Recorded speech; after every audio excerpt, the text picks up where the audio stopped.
Hi there guys, welcome back to Attack on Final Fantasy. Today we take on Final Fantasy 1 The Pixel Remasters using only Forced Encounters. A Forced Encounter is basically a monster in a box, or you get sprites on the screen that you can interact with and that will force you into an encounter as well. That means any XP gain will be from these encounters only. And as always, I'm going to allow myself to do the boosters in this version. We start with a warrior, monk, white mage and black mage. In Cornelia I buy a rapier and a chainmail for my warrior, nunchucks and leather armour for my monk and a hammer for my white mage. We also grab the spells Thunder, Fire, Dia and Cure for the mages respectively. We take down Garland pretty easily, taking the party up to level 4, then we head for Provoker. In Provoker, I pass on the magic for now, and we get a battle axe and a leather shield for my warrior, along with 3 sets of leather gloves for my warrior and the mages. When we defeat the pirates, we get our new ship and we take it back to Cornelia to rest at the inn there. It's the cheapest resting place in this whole game, so after every boss I will be coming back here, but I'm not going to mention it every time. Our little party is level 6 now. Our next destination is going to be the Marsh Cave, but first we have to visit the dwarves because they've got 2 chests that contain Gil, and then we head off to Elfheim. In Elfheim, I get the warrior, an iron shield, a helm and some iron armour. The black mage gets a dagger and both mages get a copper armlet each. The monk strips off his armour and I do grab an iron nunchuck because I can never remember when I'm meant to go barehanded with the monk. I'm going to need a fair bit of gil for the spells I want from here, so for now they'll have to wait. To my surprise, the Psycho Demons go down on the second try. We return to the surface after getting all the treasures we can for now, and we do some spell shopping. We get Fyra for the black mage and heal Cura Diara for the white mage. Then we head north to take on Astos. This fight is really about luck. It's super easy if you get lucky with the spells he casts. We do get lucky. He casts slow on my 2 mages, then haste on himself, and then he falls. With my party at level 11, we go and get some chests with the Mystic Key at last. On my way back to my ship, I slip into Elfheim once more and grab Blizzara. I might as well, as I don't have an offensive spell in that slot yet.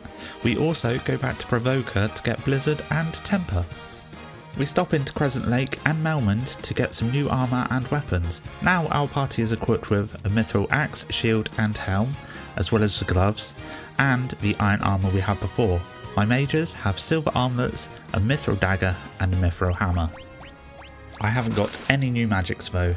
My gil is running low, and on the way down to the vampire I avoid any monster chests until I get to him. In less than 1 round he is done, and our party gains level 12.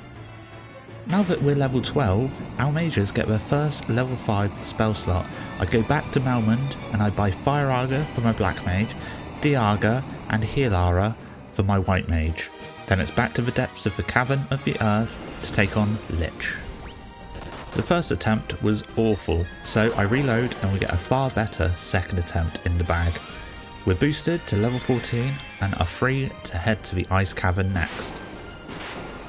Just a little side note here, I did try this before with 4 monks, but we couldn't get past Lich at all. We were too low level. Even after I had gone around and got all the monsters in the boxes, we just weren't doing enough damage. In the Ice Cavern, there is a forced encounter that I have to fight 3 times. I debated whether to count each of these times as a forced encounter and bending the rules a bit so I could get the EXP from them, but in the end I decided I would just turn off the EXP and gil gain on the second and third time round. When we get our airship, we are level 16. There's just one more thing to do before I can backtrack and fight all the monsters in the chests and all the forced encounters that I have avoided up until this point. We head for the Citadel of Trials to get the Rat Tail. This allows Bahamut to give us our class promotions, and from now onwards every level gained will have some bonus stats applied to it. And that's the whole reason why I wasn't fighting every single encounter I could, because now we get some bonus stats, so at level 19 the backtrack begins. And of course, this doesn't take very long at all. With no random encounters to stop me, I bash through them all And honestly, everything goes down first attempt because I'm a little bit over leveled for those earlier chests. After all of that is done, I gather all the necessary MacGuffins to steamroll the next few dungeons. In Gaia, I buy some new magic and equipment. My warrior now has a defender, the ice shield and armour, a protect ring and a mithril helm. My monk is naked. My black mage has a wizard's staff, a leather cap, a ruby armlet and a protect ring. And my white mage has a mithril hammer, a ruby armlet, a protect ring and the first ribbon. In Gaia, I got Holy and Curaja, and on the black magic side, I just got Blizzaraga. With the party at level 29, we make a quick stop into Lufania to get Flare and Full Life, and then we're off to Mount Gulg. Now, I know I sound confident, but honestly, Marilith almost wipes us out, but we scrape through with our balls attached. In Onrak, I grab 2 new spells, Saber, which I don't think I end up using, and Hilaga. Hilagaga. Then we head into the Murky Depths to grab the second ribbon and beat up Kraken. In the Flying Fortress, we get the Adamantite and the final ribbon. We take on Tiamat, who puts up a bit of a fight but is no match for Flare. Once we're back on the world map, I hunt down the Thunderaga spell so all my slots are filled and we get Excalibur. After one final rest in Cornelia, we stock up on all the items we can carry and head into the Chaos Shrine. The 4 fiends go down without too much trouble, although they do have more health this time round. My party handles it divinely.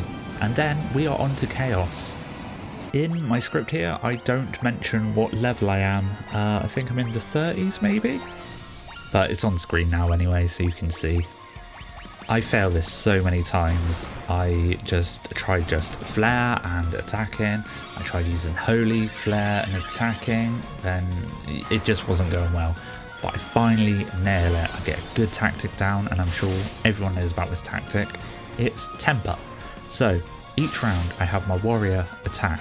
Then I have my black mage cast Temper on my warrior.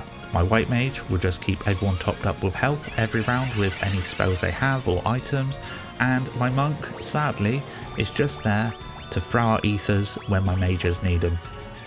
In retrospect, I should have popped back out and got haste. That would have made this fight a lot easier. This was a really fun run to do. I did it in about 5 hours, and I think an hour of that was probably spent on Chaos at the end there. But I'm so glad I've done this. I would try it without the boosters, but I'm a chicken. I'm a chicken wuss, as Cypher would call me. So let's not do that. So yes, you can beat Final Fantasy 1 the Pixel Remaster with just forced encounters. If I was to do this again, I would probably run 2 warriors, a black mage and a white mage. I would definitely pick up haste. The monk was pretty much useless the whole run. I don't quite understand why he was useless. I don't know if he just gets more powerful in the later levels, but there we have. Oh, my finishing level, here it is. I put it right at the end of the script. My finishing level was 37, and I'm pretty sure that I fought everything I could. If you could like, subscribe, comment, tell somebody who likes Final Fantasy 1 as much as I do, because I absolutely love this game. I love how you can steamroll it halfway through. It's brilliant. Alright, have a good day. Bye.